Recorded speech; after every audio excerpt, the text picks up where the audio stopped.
conversation with Badgers head coach Kelly Sheffield. I think it's so much fun, with him because he, like you said, opens up so much to us, and it's really, really fun to have coaches that do that. Welcome back to the spring match. Who steps up for Wisconsin? One of the big storylines, not just within this program, but across the Big Ten. I think so, because they're the toughest teams of all times. And they used to face against my Temple House for a couple seasons, and back in 2023, and then last year, 2024. To me, it's can they repeat as Big Ten champions? I mean, former head coach John Cook for Nebraska always said it's harder to win a Big Ten title than it is a national title. So we'll see what that team can do. For Nebraska, how do they look in this new era with Danny Busboom Kelly, John Cook being the biggest departure from that program? They kept their core group, but are they going to take any steps down? I would say probably not because of how good DBK is as a coach, bringing Louisville to the past 2 of 3 national championship appearances. I don't think the team's going to take any steps down, but can they continue what they've been building? That and more, lots to ponder as spring becomes summer and training camp begins in August and regular season begins the final weekend in August. Ari King into the big Badgers block. Maybe not as big as last season, but Carter Booth coming up big there, and they are tallying those blocks inside the field house. One of my favorite traditions, getting those B's out there. And Carter Booth, just such an impressive player. I mean, the joy that she plays with, but also her ability to just completely dominate both sides of the game. It's contagious for the rest of her team. For the last 3 seasons, Wisconsin has averaged more than 3 blocks per set, which is an extraordinary amount. It's been either number 1 or number 2 in the country for the last 3 years. One of the biggest reasons why that's been a thing is because this team has been so physical. When you have a player like Carter Booth, those are her averages from the past few seasons. Those are absolutely insane numbers in what she's able to do and really affect play. And it's not just those numbers of stuff blocks that you see. She changes the way teams run their offense because they want to run things away from her. And you have to spread it out because of how good she is in the middle. Second team all Big Ten last season. Had a career high 12 blocks against Michigan. One of the biggest differences that I think we noticed when we walked into the gym here today was just the physicality of Wisconsin. Obviously, it's not the same as it was before. When you lose 6'9" in a Shrek, 6'4" Sarah Franklin, and the list goes on, is that Carter Booth now really stands out as being one of the most physical, really the most physical player in the gym. This is a Wisconsin team that went from an average height in the front line of 6'4" to now an average of just over 6'2". So that's a pretty big jump when you think about the physicality of Wisconsin's front line and now how much pressure Carter Booth has on her to continue that.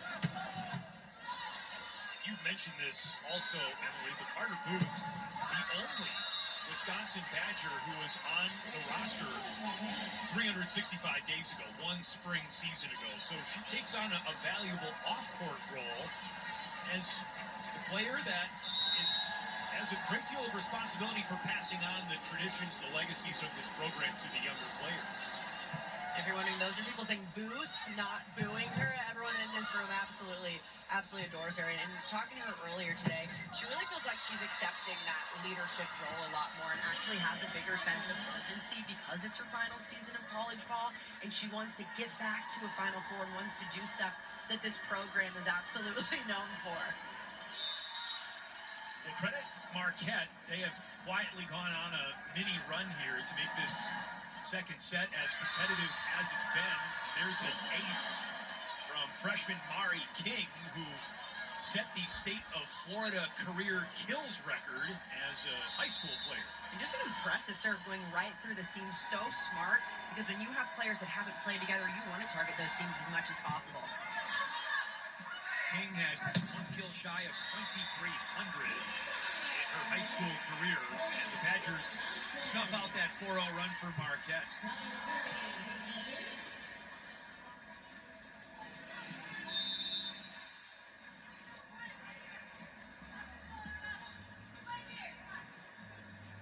King waiting on the Mimi Collier serve.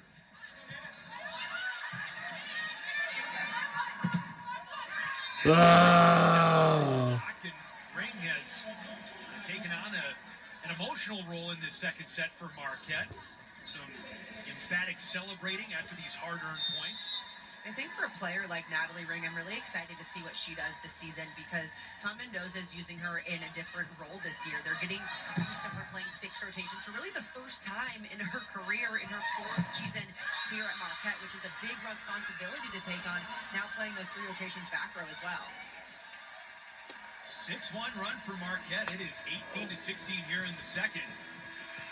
Tom Mendoza, native of Buffalo Grove, Illinois, just outside of Chicago.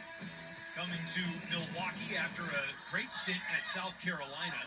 And before that, took High Point out of the Big South to the NCAA tournament in his 2 seasons there. So it's a guy with 6 NCAA tournament trips in 10 seasons as a head coach. I'm so excited to see what he does with this program. This is a Marquette program that's consistently in the top 25, consistently going deeper and deeper into the NCAA tournament, so the standard is really high. And the vision that he has for this program, I think, really aligns with the vision that obviously Marquette has been trying to build. Just gritty players that are going to go for it, make other teams earn their points, and I'm really excited to see what he does with that. He's going to use his second challenge here on I believe, a touch or no touch. The original call was out of bounds, no touch, point to Wisconsin. Marquette is challenging that there was a touch.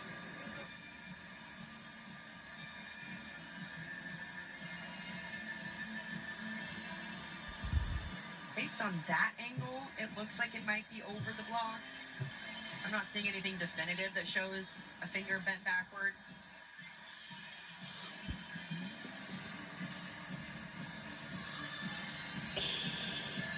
This might be the best look that we have. Based off of that, I don't see any movement. You have to have complete, concise evidence one way or the other, and hair does not count as a touch. Important to clarify that. Yeah. Hair doesn't count as a net violation either. No, it is not. So Marquette has played a heck of a schedule, especially in the non-conference. And that will continue this upcoming season. Those are all NCAA tournament teams, and an interesting matchup as well, not just against Wisconsin, but against Florida, where they will take on their former head coach, Ryan Tice, who is going into his first season with the Gators. And Tom Mendoza is definitely playing the RPI game. You know, he wants to test his teams early on in the season to see, one, where they stand, but also when you play this high caliber of team, your RPI goes up and up. And when you're playing in a conference like the Big East, which has normally been a 2-bid conference for the last 2 Reviews seasons, show that there was a touch. The call is reversed. Point will be awarded to Marquette. Marquette retains their challenge.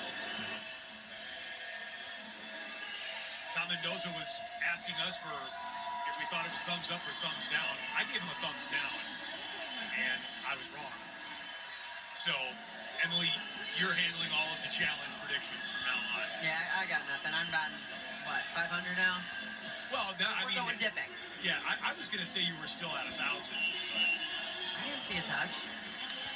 I'll take the swing and a miss there. But it's been quite a month and a half for Tom Mendoza. They just sold their house in South Carolina. They're closing out a house in the Milwaukee area this weekend. He and his wife in the midst of their move and life transition. But I tell you what, Marquette played Illinois earlier this spring season. Coach Mendoza said they struggled with the physicality of the Illini in the first set, but in the second set, it was a much different story, and we've seen a similar script play out in the second set against Wisconsin. It's exactly what you want to see from your team. Maybe things don't go your way in the beginning, but can you respond? That's one thing that coaches love to find out about teams in the spring season. Good dig in the back row by the libero, Adriana Studer. But Wisconsin ultimately wins the rally.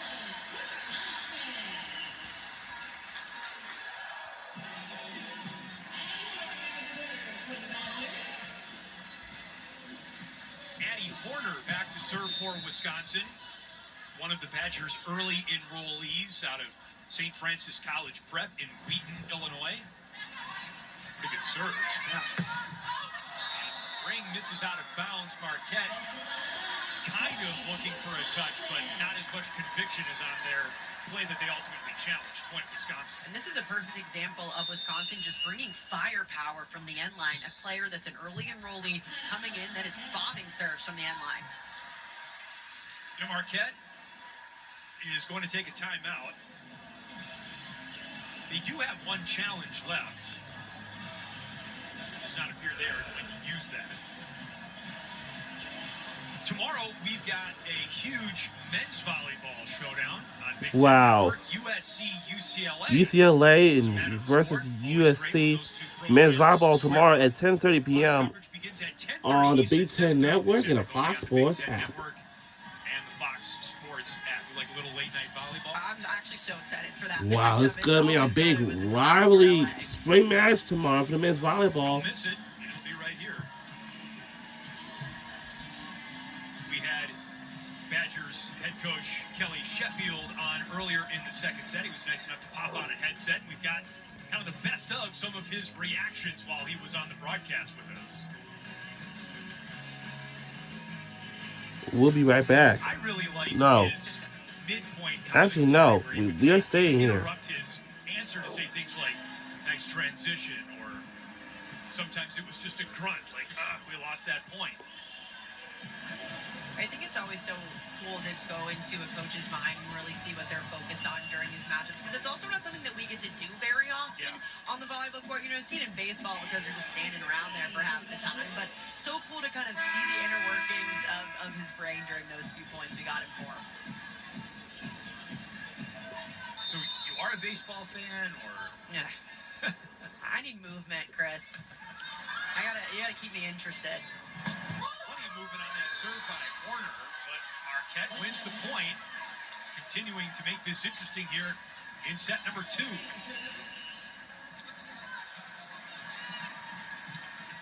Natalie Ring back to serve. She is from Madison. Graduate of nearby Madison Edgewood High School, just a little bit west of the field house here, just down the road, quite literally. And she takes Collier with that ball out of bounds. Point Wisconsin.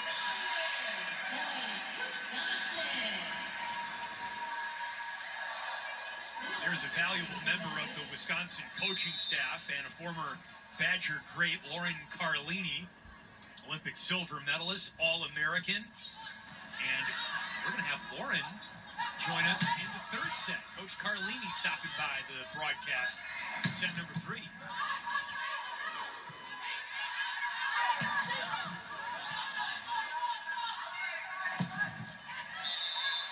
Point Wisconsin. Collier with another one. Collier's got 11 kills in the match. How about that from a Badger here in her debut here in the field house? I love from her is that you also don't see any nerves. She seems comfortable playing in literally whatever setting with whoever. She has played in the field house before in some high-stakes matches. Oregon played Wisconsin in the Elite Eight in 2023 right here in the field house. Wisconsin won that match, but Collier had 20 kills and 12 digs as a sophomore Duck. That was maybe one of the most epic matches that I've ever seen live. I mean, it was one of the best defensive battles that I've seen. So intense, both teams trying to make a Final Four. It was truly one of the best matches I've seen. Point Wisconsin. Wow. Out of bounds. And the Badgers hold off a Marquette rally and win 25-19 to take the second set. Badgers finish strong, and they win the last 4 points of the second set. We move to the third. Great atmosphere, both in the crowd and on the Wisconsin bench as we play 2. We'll be right back.